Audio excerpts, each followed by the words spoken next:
In today's business landscape, customers demand the highest standards, and companies that fail to meet those standards risk falling behind and losing business. Welcome to Nexus Consultancy.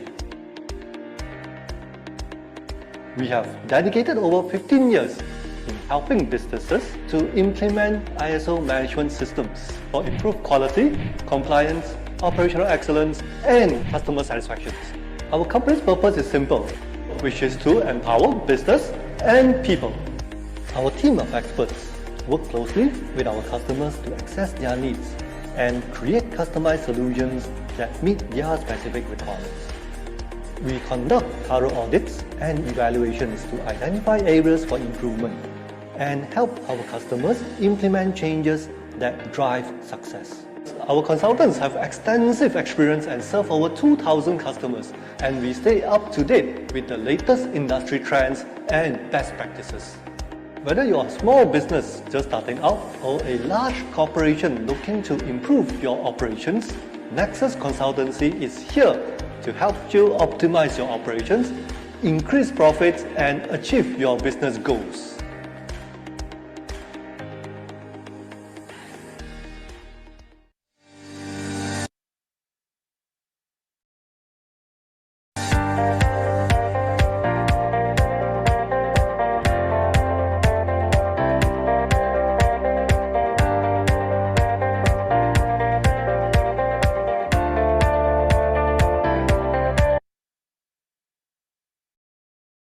Hi, good afternoon, good day, everyone.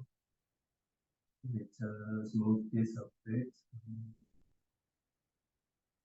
All right, welcome everyone to our monthly webinar series. I'm Darren here, and I would be the speaker for today. Our topic for today would be ESG, okay, the fundamentals and the emerging trends for SMEs, where we will look at whether ESG is important to SMEs, fundamental criteria of ESG, and also emerging trends and news which are happening right here in Malaysia. Now, before we start, okay, I would just like to do a quick check with everyone here, a check on the sound and video. If you can hear and see me, just kindly put 1 into the chat box so that I know that I'm not talking to myself. If you can hear and see me, just kindly help me put 1 into the chat box. All right, so thank you very much for your feedback. I believe everyone that's hearing me all well and good. Okay, and as we go along, I would also encourage everyone to type any questions that you may have, okay, regarding ESG as we go along the webinar this afternoon. Okay, before we go into the topic, before we jump into the topic, I like to ask you, okay, what would be the objective of you being here in this session today? Is it number 1? Is it to learn and understand more about ESG requirements? Okay, you may have heard of ESG and want to know more about its requirements. Would that be your objective today? Or would it be number 2? Okay, to fulfill customer requirements with regards to ESG, you may currently have some current or potential customers asking you if you are ESG compliant. Would that be your objective of being here today? Or would it be number 3, okay, to learn about the upcoming trends, what is happening in the sphere of ESG, to see how it may concern or impact you?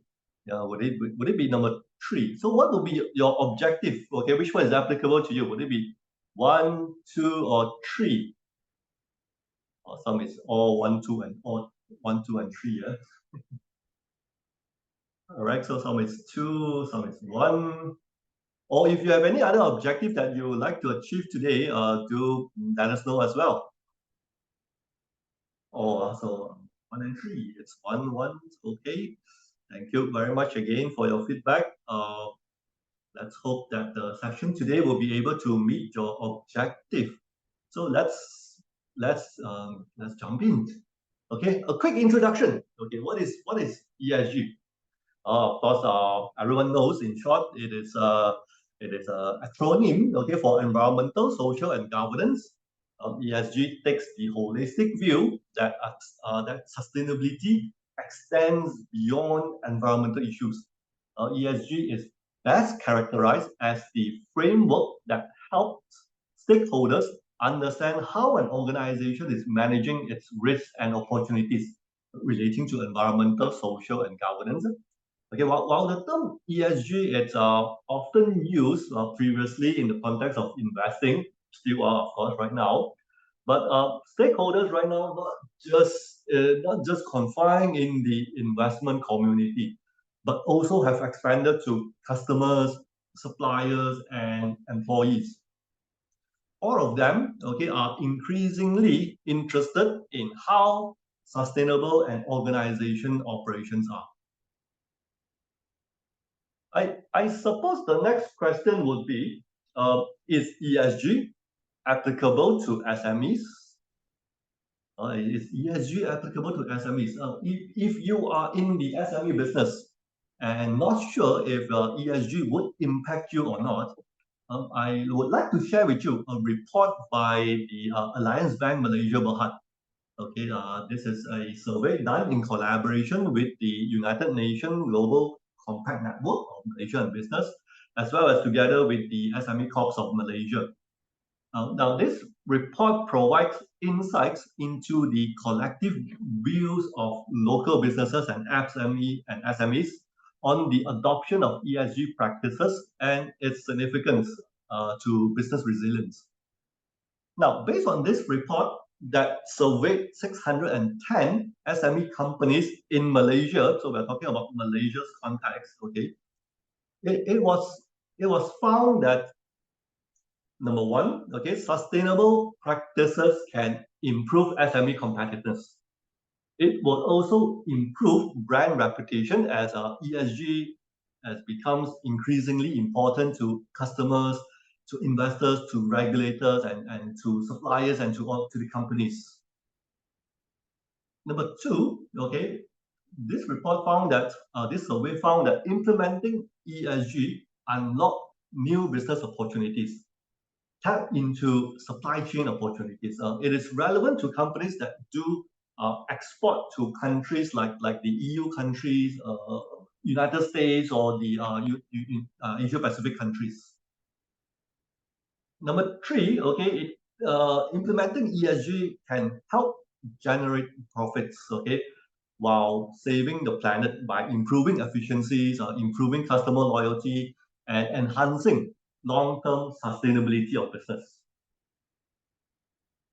Now, from the same report, okay, from the same survey, okay, in the report, it was found that the non-ESG adopters, okay, those companies which are not implementing ESG at this moment, when they were surveyed, they say that the top three motivations, okay, for them to adopt ESG would be number one. So 52% of these non-ESG adopters say that adopting ESG, okay, would help to improve productivity.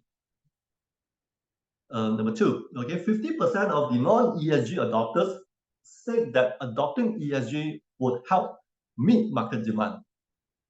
And number three, okay, 46% of non-ESG adopters said that adopting ESG would help in business expansions as well as attract new customers.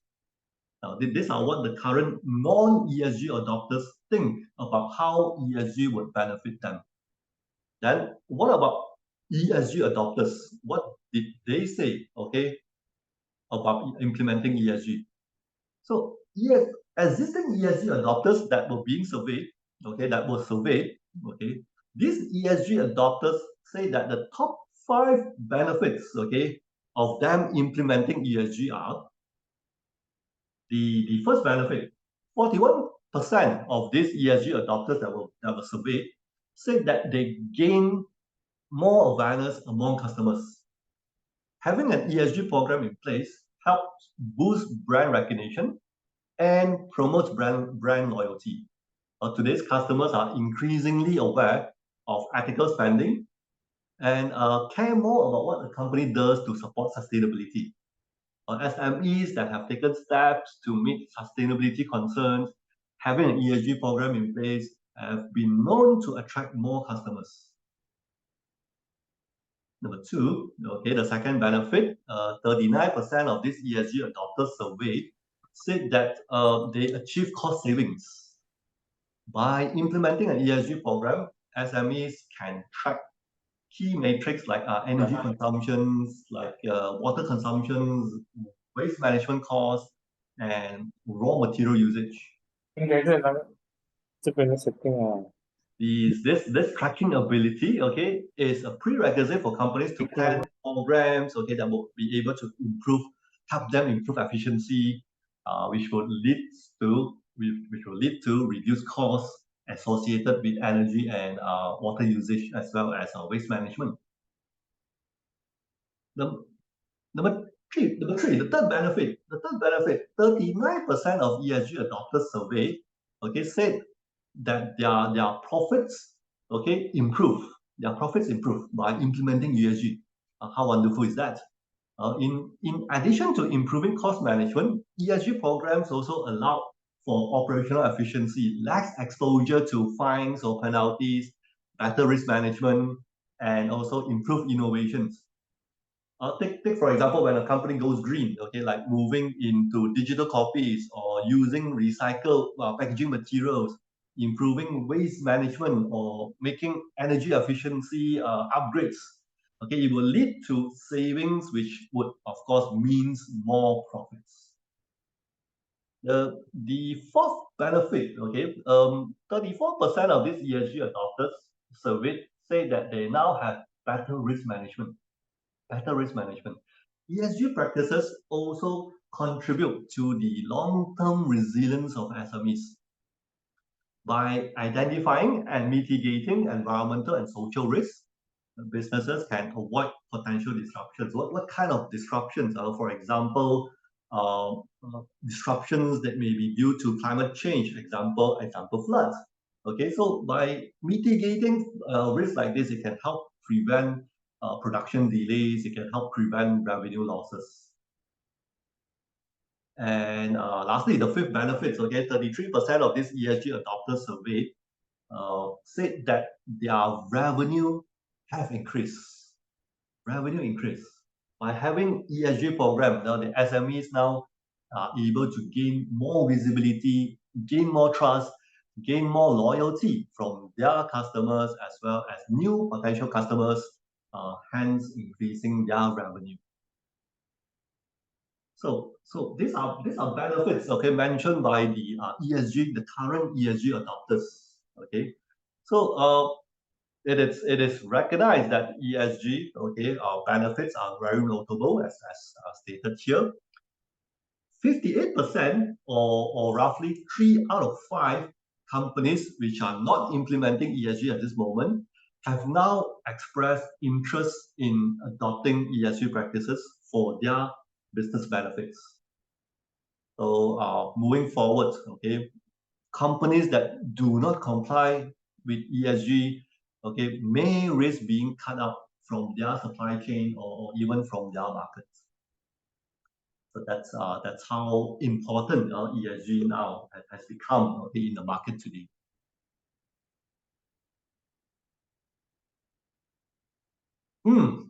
Now, after understanding the importance of implementing ESG, then will bring us to the next question, which would be, what are the requirements or what are the criteria of ESG?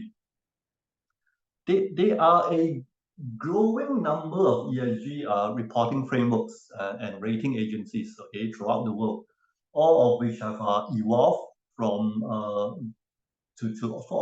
have been evolved to improve transparency, improve the consistency of the ESG information that the companies are reporting.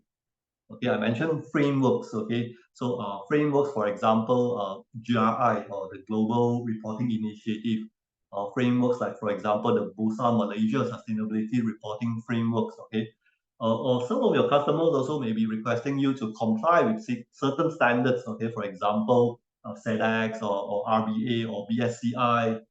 Okay, but a lot of these frameworks and standards, they are actually addressing the same criteria. So a lot of them have got common criteria.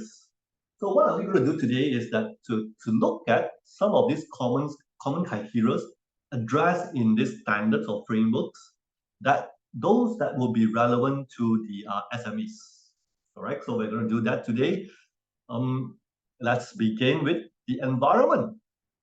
Environmental criteria refers to an organization's environmental impact and environmental risks, okay, created by their business activities that could have actual or potential negative impacts, okay, to the environment, example, to the air, to the land, to the water, to the human health, okay, and how the organization is going to manage this risk.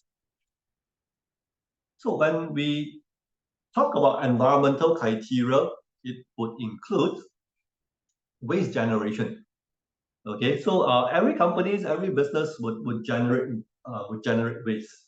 Okay, so how much waste are you generating? How much waste are you generating? How much of this waste that you generate or potentially would generate, how much of it can you reduce? Or can you reuse or can you recycle?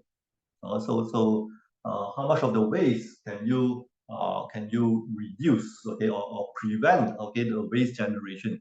So it talks about waste.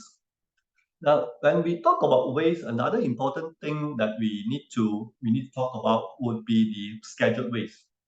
Scheduled waste, or in another words, it's called toxic waste.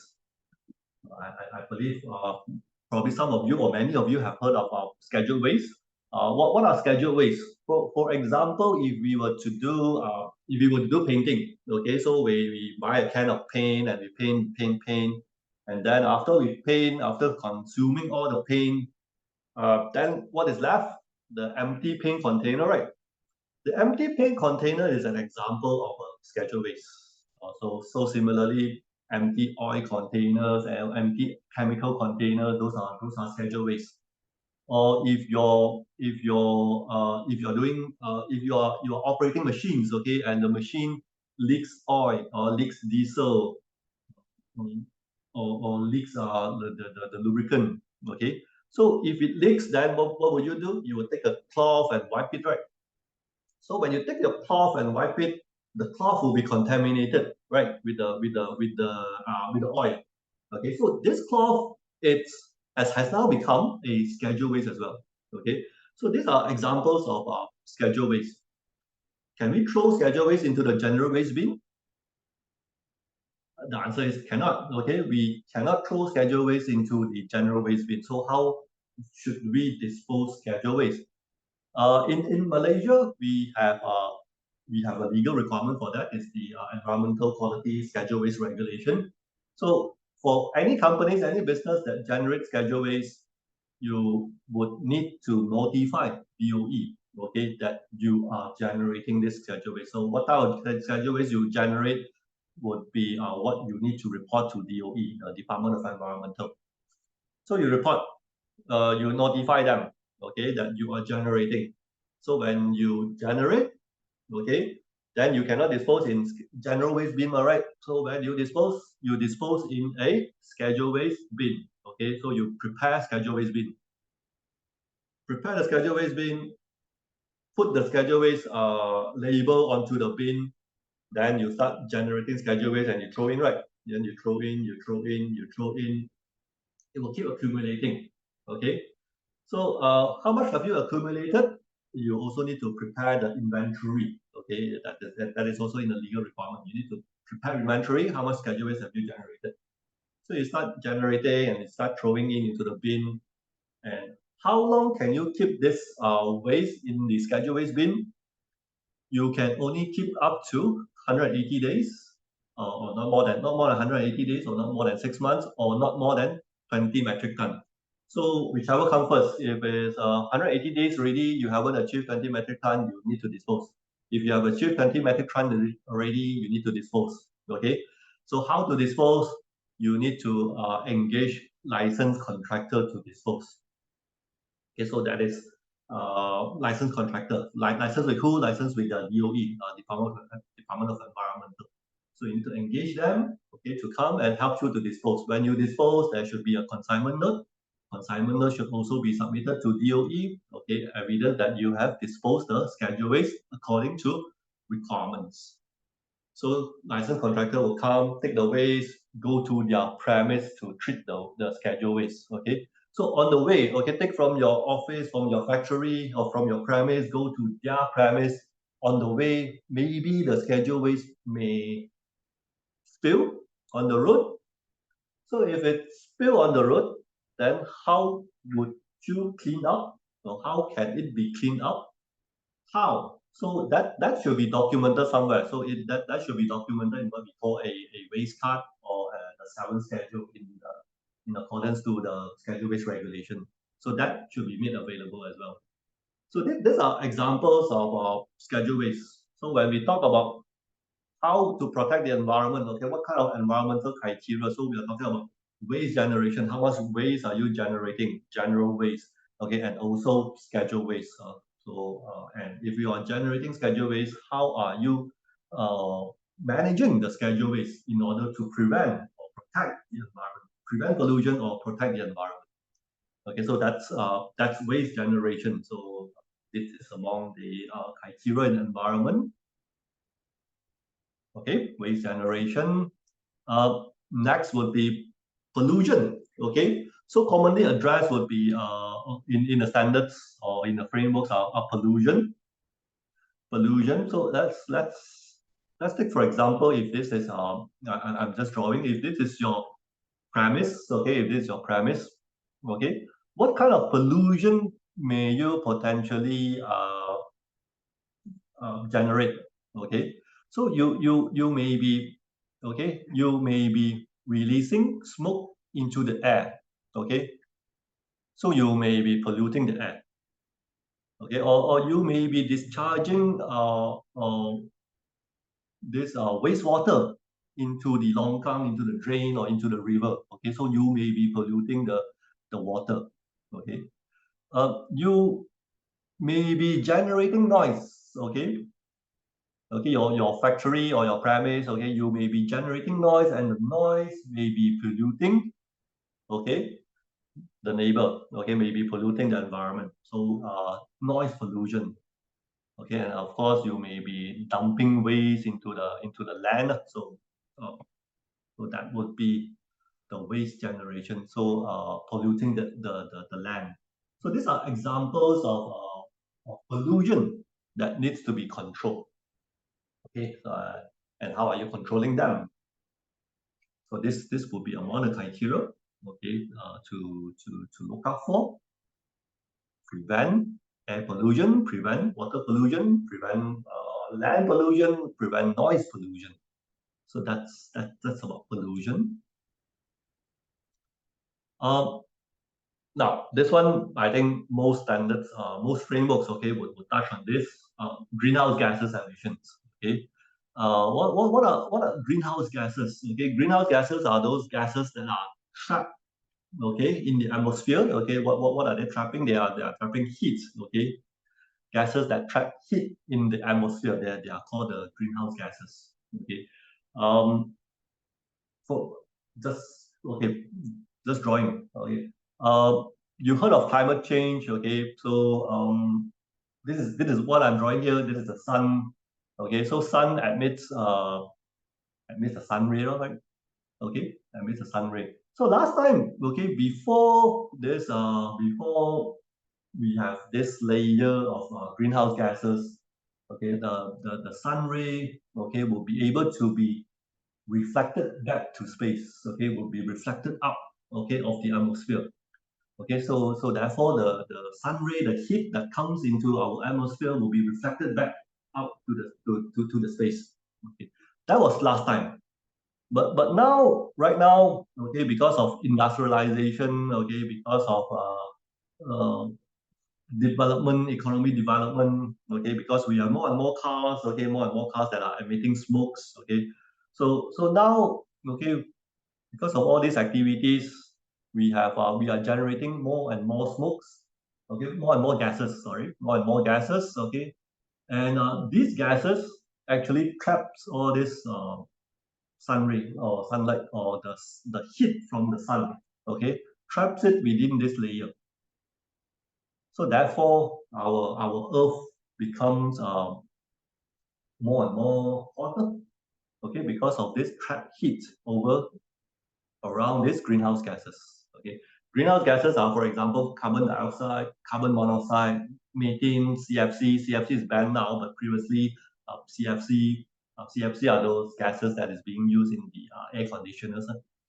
Okay, so these are examples of greenhouse gases. Okay. Among these greenhouse gases, okay, carbon emissions are responsible for 81% of these greenhouse gases emissions. So if we, of course, another thing that I would like to bring to your attention will be carbon. Okay, carbon dioxide. Okay, if we are generating carbon dioxide, one of the greenhouse gas, carbon dioxide can be removed from the atmosphere, right? Okay, how can it be removed from the atmosphere? In during school days, we studied about the photosynthesis, right? Okay, where the plants, okay, will absorb the carbon dioxide and then release oxygen, right? Okay, so carbon dioxide can be removed from the atmosphere when it is absorbed by plants as part of the biological carbon cycle. Right. So greenhouse gases. So when it comes to greenhouse gases, okay, now that we understand what are greenhouse gases, when it comes to greenhouse gases reporting, okay, you will often see the terminology or hear this terminology called scope 1 or scope 2 or scope 3 emissions, right? Scope 1, 2, or 3 emission. Okay, so but what do these numbers actually mean? What is scope 1, what is scope 2, what is scope 3 of greenhouse gas emissions?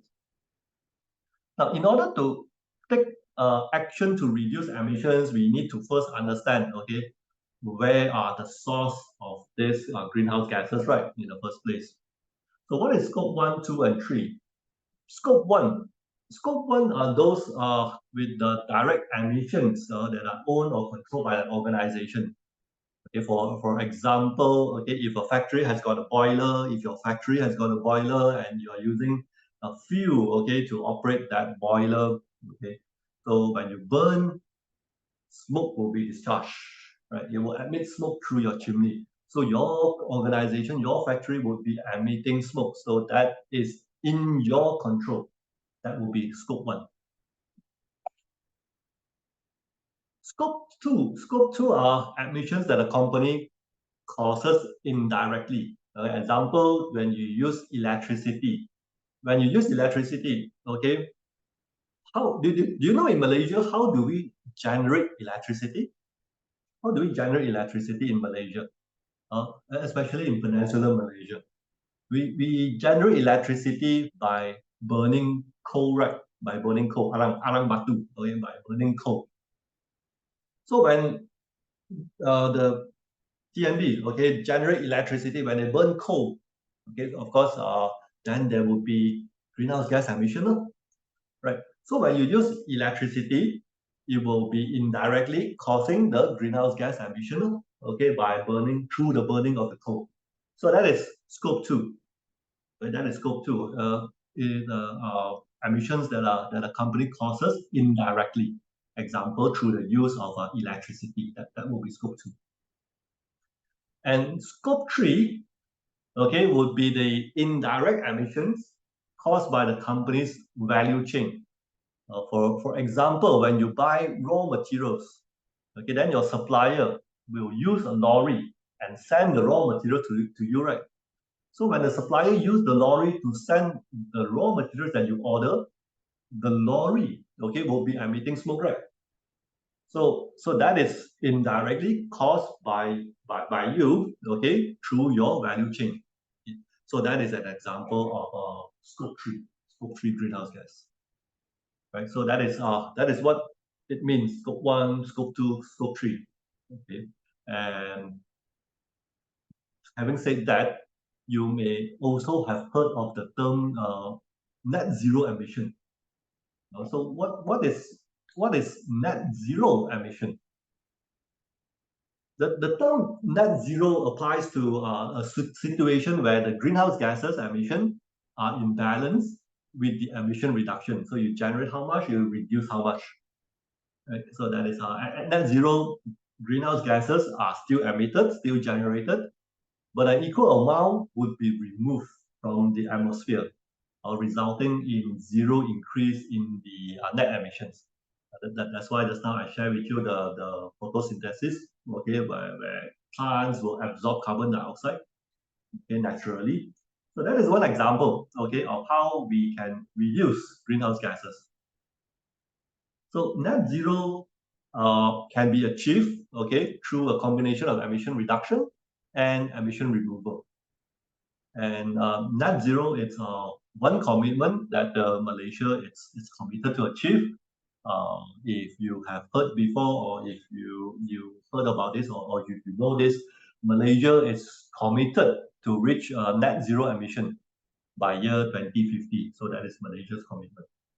So therefore, you see new policies like last week we have the National Energy Transition Plan, we have the National Industrial Manufacturing Plan. So new policies are all aligned to achieve this goal, to achieve net zero emission by 2050. So this is one thing that we need to address: greenhouse gas emission. So most frameworks will be would have this, or some standards would have this.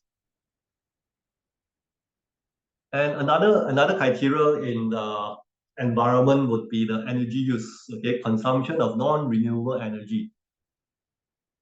It shall be optimized, it shall be closely monitored, okay. How to closely monitor your energy consumptions, okay, by establishing baseline values and then observe the trends within a time frame. Okay, so there should be a plan to assess the usage of non-renewable energy, including fuel like petrol or diesel, electricity, energy efficiency in the operations over a time frame. Okay, other ways to use energy efficiency, okay, and also to reduce greenhouse gases are, for example, traveling in more fuel-efficient vehicles, using more efficient electrical appliances, using more natural lightings, okay, like sun through the windows instead of switching on your lights, using more renewable energy like solar. So energy use, how much energy, okay, are you using? And you have a plan, okay, to reduce the energy consumption. So that is also another criteria for environment. Now, having said a few criteria in the environmental of the ESG, okay, how do we actually measure the performance in terms of this environment? How do we measure the performance? How do we report, okay, or tell our stakeholders, okay? Because just now we were saying a lot of your customers, okay, your suppliers, your employees, the investors are interested in how are you performing. So how do we report? How are we performing, okay, to these interested parties or the stakeholders? How do we report? These are some of the common measurement criteria, okay, that you may see in some of the ESG frameworks, okay. For example, just now we talked about waste. How do we report waste? It could be through the total waste generated. Example, okay, if we generate 100 kg of waste in January, then how much did we generate in February? How much did we generate in March? So we prepare a report, okay, for a 12 months duration. And then we see, okay, whether there is a decrease in the volume or not. Let's say 100 kg, then February 98 kg, March 96 kg. So if there's a decrease in the volume, we are telling the interested parties, the stakeholders, that we have a good waste management plan in place. Or just now, greenhouse gas emission. Okay, how do we measure?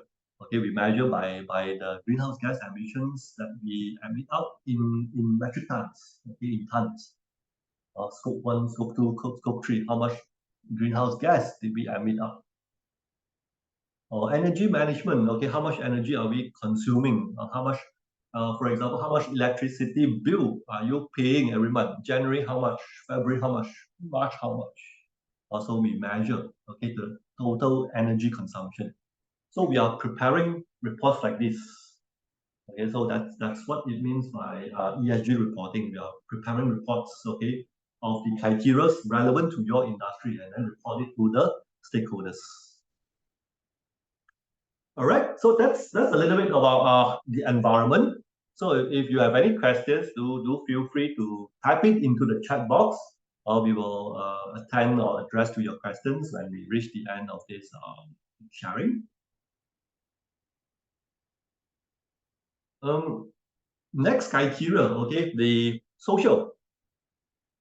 Social pillar refers to an organization's relationship with a stakeholders, okay, looking at how the organization treats its people. Example of factors that an organization may be measured against, okay, regarding this social criteria, it would include human rights, labor standards, health and safety, community relations. Let's take a look at human rights. What is human right? What would be required? Human rights policy, okay, covering human rights issues. Example: no physical or no verbal abuse, no sexual or other harassment, or no any other forms of intimidation, okay, which must be prohibited. And prepare this policy, communicate this policy to all appropriate parties, including your suppliers. And should the human rights be violated, okay, there should be a transparent and well communicated system in place to enable the workforce and external stakeholders, example, suppliers, local community, to report to the company, to your company, okay, their grievances, okay, without any fear of reprisals towards the reporter. So do you have a grievance mechanism in place or not? Anti-discrimination, okay, there should be no discrimination in the organization. All right, examples of discrimination: you're being discriminated in hiring, okay, in compensation, in access to training, who can be trained, who cannot be trained, promotions, termination, or retirement based on discriminated based on race or based on religion or based on national origin or based on age, gender, disability, marital status, union memberships, or any other political affiliation, and etc. Okay, so is there any discrimination at your workplace or not? So that should be that should be measured. Okay, so that's about human rights. Labor standards. Labor standards offer protection to both workers and employers. Ensure that the workers receive their fair pay and compensation, ensure that they have job security, ensure that they have regular breaks and working hours, promote better working conditions, reduce conflicts, and many more. Okay, so employers will gain more productivity and profits when your workers are secure, healthy, and happy, right? So among the areas that SME should know, okay, and address in many of these labor standards are employment should be freely chosen. So the employees, workers are free, okay, to choose their employment. They are free to leave the employment. Okay, there should be no forced or bonded labor. Employer shall not keep workers' deposits or passport or any other form of identity papers. Okay, so previously I think in Malaysia we got issues of like these workers, the employers keeping the workers' passports. This should not be happening. This should not be happening. Okay, workers should be free, okay, to choose their employment, and of course free to leave the organization, of course by providing reasonable notice. So employment should be freely chosen. There should be freedom of association. Okay, workers shall be given a right to join or form workers' representation, or what we call the workers' union. Okay, in order for the workers to join together to collectively bargain with the employer. workers shall not be discriminated against, okay, should they be joining or forming a workers' representation or union, okay, and they should be allowed to do so, and they should be allowed to carry out their functions.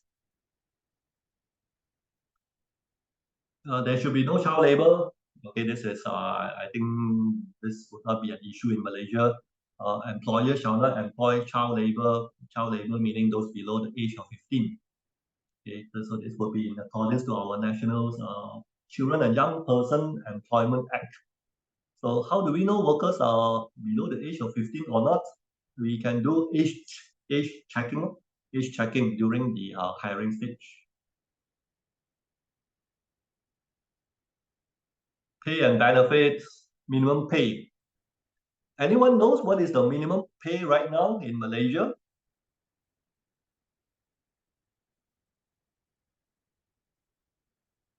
No, what is the minimum pay in Malaysia right now? No? Yep, 1,500. That's right. That's right. That's right. Okay, 1,500 per month. So that is the minimum pay right now in Malaysia.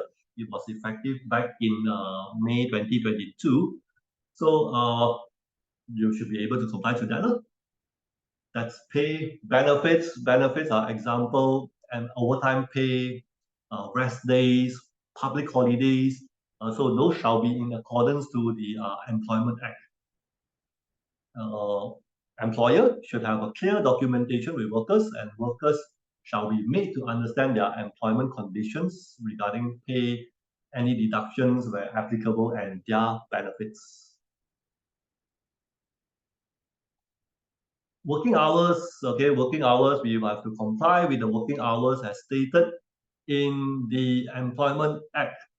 Okay, all collective agreements, okay, collective agreements back to just now the freedom of association, where they form union or representation and then collectively bargain with the employer. So whatever came out from that collective bargaining, the collective agreement, so that shall be complied to. Okay, if it is better than what the acts and regulations in Malaysia say. So working hours shall comply with the Employment Act or the collective agreement, whichever provides a better protection to the workers. So we have, of course, the new Employment Act 2022. So the working hours have also been revised. Anyone know what is the working hours right now? How many hours should it not exceed? Working hours, how many hours is allowed? 8 hours, 8 hours per day. Yeah, as we mentioned, 8 hours. I suppose you meant 8 hours per day. How many working hours can we work in a week? Any idea? Total 46, yeah. No, the new Employment Act 2022 working hours shall not exceed 45 hours per week, actually, 45 hours per week.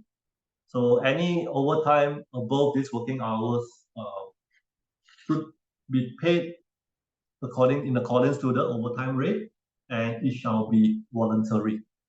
So we have the new Employment Amendment Act 2022 as it has revised the working hours to 45 hours per week.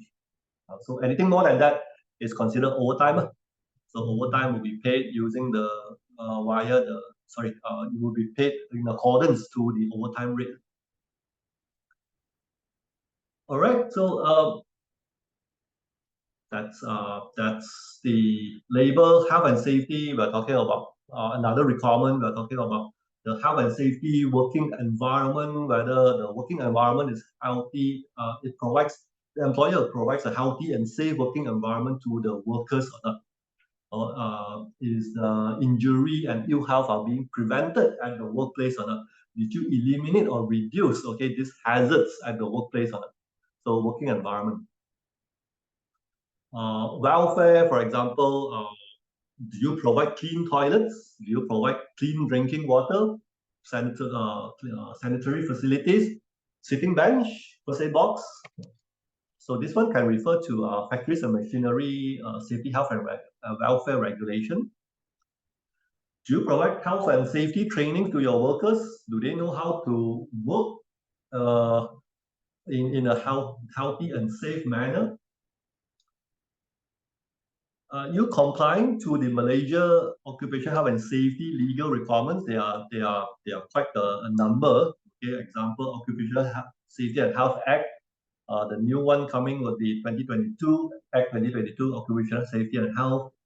Health and safety regulations. If you're using chemical, are you complying to the use and standard exposure of chemicals hazardous to health? So are you notifying DOSH about your dangerous occurrence, about your accidents, about your occupational poisoning, occupational disease? So we have quite a number of legal requirements that you need to comply to. We normally talk about the emergency preparedness. Okay, what kind of emergency may potentially happen at your workplace? For example, fire or injury. Okay, then if that happens, how do you respond? So do you have a health and safety plan in place at your organization to prevent injury at your health? So these are among the common social criteria. How do we measure your performance in terms of this social? What do we report? How do we tell our stakeholders? These are some examples. When we talk about labor, okay, is there any complaints concerning human rights violation? If you talk about diversity, percentage of employees by gender and age, or when we talk about health and safety, how do you report? We can report the number of work-related fatalities, or we can report the number of work-related incidents or accidents. So these are example of how we can report it to our stakeholders, right? So these are social measurement criteria. If you have any questions, do feel free to ask in the chat box. Answer them. Then moving on would be the last criteria, the governance. Okay, governance refers to how an organization is led and managed, what type of internal controls exist to promote transparency and also accountability, okay, by the organization. So SME companies, how you will be governed, okay. So some of these, the frameworks, the standards, okay, focuses on, for example, business ethics. Businesses shall conduct their business ethically, without bribery, without corruptions, or any type of fraudulent business practices. So do you have business ethic policy in place? Do you prevent bribery, corruption, or any type of fraudulent businesses at your workplace? Okay, so if someone were to be caught, okay, providing bribery or corruption or corrupted, then what would be the consequences? So do you have policies like this in your organization? Another criteria would be anti-bribery. And anti-bribery talks about having an anti-bribery policy. Okay, do you have an anti-bribery policy in your organization? Or a no-gift policy? A no-gift policy are examples like, oh, we cannot accept any gift more than 500 ringgit and above. Also, if a gift like cash or hamper or entertainment or hospitality. So if we were to receive 500 and below, let's say between 100 and 500, it shall be declared, it shall be recorded, it shall be shared with the personnel within the organization. And perhaps we can only accept anything less than 100 ringgit and below. So this are example of no gift policy. So 100 ringgit or 500 ringgit, that's up to the organization to set. Whistleblowing procedure. Now, if you do come across a bribery case, then how do you report? Who do you report to? So do you have a whistleblowing procedure in place? And if there are someone who report, then do you have an bribery investigation procedure in place? So what do the company do upon receiving a report on bribery? What will be the steps of investigations? What will be the actions that will be taken? So how do we measure performance in terms of governance? So how do we tell, again, the stakeholders? So these are some of the common management criteria or metrics that you can use. business ethics, we can report the number of confirmed incidents of corruptions and the actions taken. Anti-bribery, we can report the percentage of operations that we have access for the bribery-related risks. These are examples. There are other government criteria, governance criteria. Okay, example, corporate risk management, business continuity, board diversity, simple things like organization structure, how do you report, okay. So, but I would not be talking about those as we have limited time, and also today we focus more on SMEs today. Okay, so if you have any questions, do feel free again to type into the chat box. Okay, we will attend to them. So that will be the governance criteria, and with that, we have looked at the fundamentals of the environmental, social, and governance criteria. So next, okay, I'll just spend a little bit of time to share with you what are the emerging trends. Okay. As the ESG landscape continues to evolve in Malaysia, we're talking about Malaysia, okay, newer trends are emerging. So I like to share with you some of the things that which are happening, okay, in the last 12 months in Malaysia. One would be, for example, the Bursa Malaysia Sustainable Reporting. Okay, one significant development is that the Bursa Malaysia enhanced sustainability disclosure requirements, adding in the climate change reporting since in September 2022 last year. So this changed the reporting landscape for both the main markets and of course the ACE market listed companies. This call to action, okay, actually sparked a domino effect throughout the supply chain, especially for SMEs, because SME support their larger customers to achieve the larger customers' ESG targets. So Bursa Malaysia has mandated all public listed companies to disclose their carbon emission. So the carbon emission, just now we talk about greenhouse gases, right? The scope 1, scope 2, scope 3. Scope 3 applies to the supply chain, right? So Bursa Malaysia has mandated all public listed companies to disclose their carbon emissions by December 2026. December 2026, okay? So including the ACE market listed companies. So this, again, would have a domino effect to the industrial, affecting the SME as well.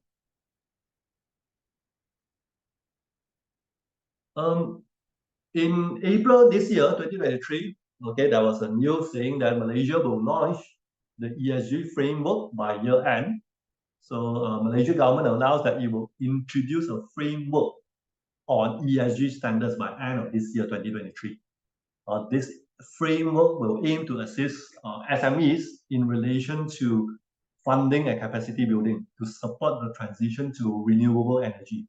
So our MITI Minister, Tengku Zafrul, our MITI Minister, said that a lot of our export markets are asking exporters to be ESG compliant. So if any of you are exporting, so maybe your export markets are asking you to be ESG compliant. More and more export markets are asking exporters to be ESG compliant. So we need to prepare, okay, the Malaysia SMEs, okay, to transition to be more ESG compliant.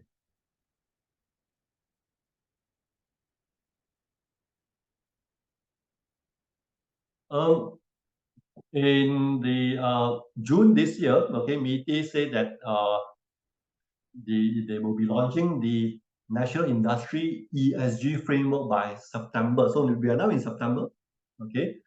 So MITI targets to launch the National Industry ESG Framework for the manufacturing sector by September, okay, this year. This framework will encourage manufacturing sector to embrace ESG practices by providing them clear guidelines and enable the companies, including SMEs, okay, to have a clear guideline.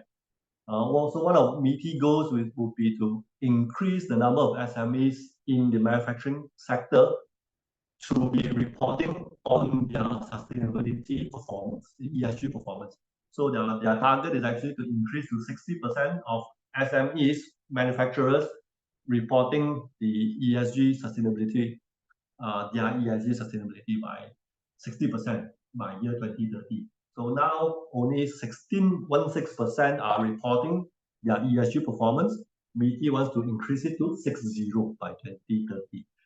So this IESG framework, okay, will be under the new Industrial Master Plan 2023.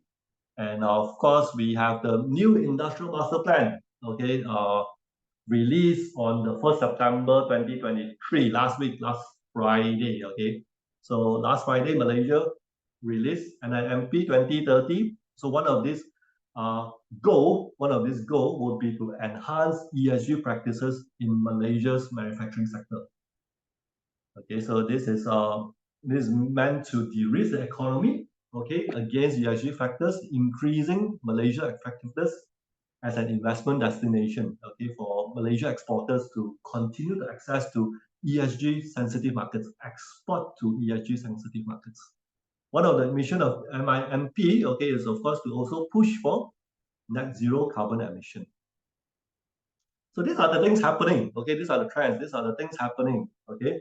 What else is happening? Other emerging trends, okay, as you know, ESG are very broad, many frameworks, okay.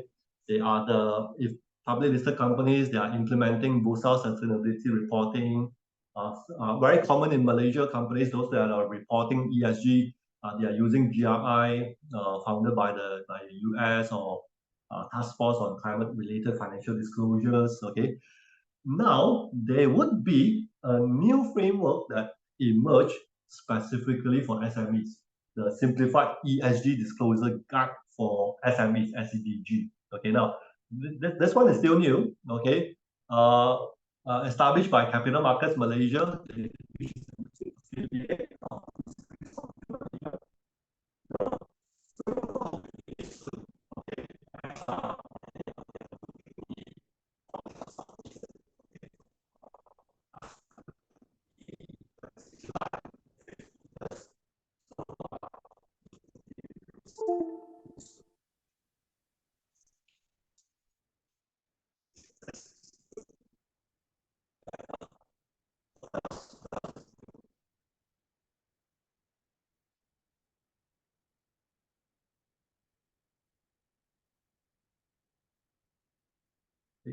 the sharing just stopped, so not sure why. Just give me a second.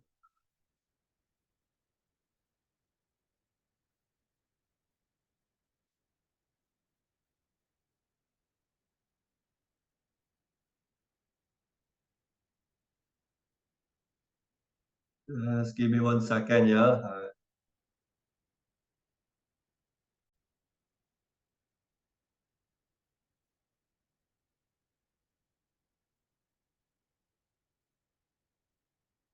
Okay, we are back. Okay, so some of the reference standards, of course, that you can use to comply to ESG. These are examples of standards that you can use. If you are using standards to comply to ESG, if you want to use standards, okay, to comply to environmental criteria, you can use some of these 14,000 environmental, or if you want to calculate your greenhouse gases, you can use 14064 for your organization, or you can use 14067 to calculate greenhouse gases for your product. Energy management 50,000, GSG, greenhouse gas protocol, SEDEX. Social, there is the ISO 26000 you can use, 45,000 for the health and safety, SA 1000 SEDEX. Governance, you can use anti-bribery, 37,000 SEDEX. These are examples of standards. So what is new? This is new, okay? Serum is actually developing a new ESG standards right now, okay? This is in a draft stage, okay? It probably will be released soon, but this is what they are doing. They are developing an ESG standard, okay, which would later mean that you can also be certified, okay, by Serum, okay, with regards to this ESG. So this is new. So finally, okay, as we come to a close of this sharing, okay, I'd like to share with you. This was also launched last week. Okay, the National Energy Transition Roadmap. Okay, launched on 30th August to accelerate Malaysia's green and sustainable growth agenda. Okay, so this is to reduce Malaysia carbon footprint, That is one of their commitment. It is for Malaysia to declare their commitment to future generations. So as you can see, with all these emerging trends, all these things happening, new standards, new frameworks, okay, you can be sure that sustainability and ESG is here to stay. So if companies do not adopt, okay, if you do not take the steps towards ESG compliance, it really would be a risk of the companies or your organization being cut out of the supply chain and markets in future. So ESG would be here to stay. So with that, okay, that will be my sharing for today. So if no, then in appreciation to your participation today, we would like to provide to you, okay, a free 30 minutes consultation on ESG. This will be worth 368 ringgit of our time. It will be done online, and we have limited slots available. So do take out your phone, okay, scan the QR code, and to register your slot.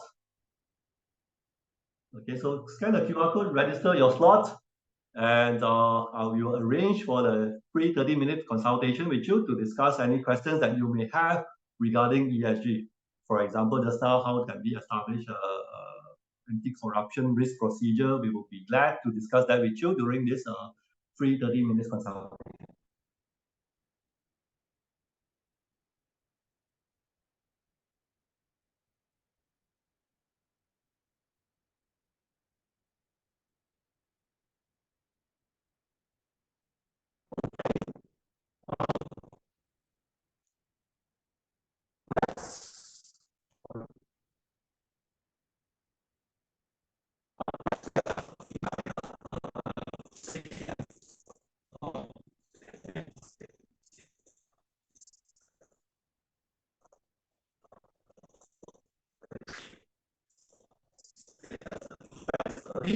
So let me just bring out the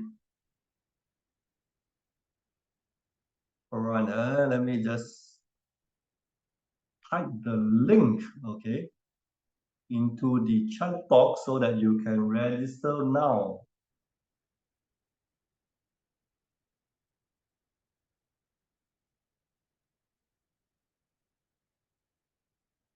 Okay, I have shared in the chat box. Okay, whoever that would be interested, okay, can register. Okay, your this for this upcoming webinar.